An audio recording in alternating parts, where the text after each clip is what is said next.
మీ పిల్లలు ఎప్పుడైనా నాకు రాదు అని వదిలేస్తున్నారా?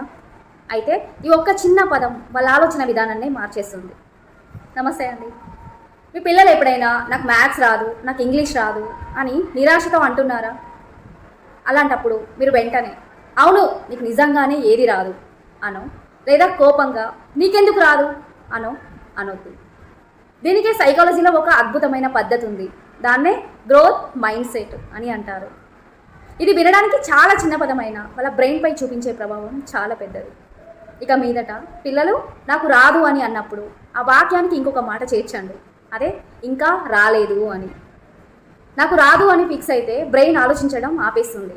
అదే ఇంకా రాలేదు అని చెప్తే నేర్చుకుంటే వస్తుంది అని బ్రెయిన్ ప్రయత్నించడం మొదలు పెడుతుంది. డియర్ పేరెంట్స్, పిల్లలను మార్కులను బట్టి కాదు, వాళ్ళు పెట్టిన ఎఫర్ట్స్ని మెచ్చుకోండి. రిజల్ట్ ఏంటి అన్న దానికన్నా వాళ్ళు నేర్చుకునే విధానాన్ని సెలబ్రేట్ చేయండి. అలాంటప్పుడే వాళ్ళు ఓటమికి భయపడకుండా ఎలాంటి ఛాలెంజ్ వచ్చినా కాన్ఫిడెంట్తో ముందుకు వెళ్తారు.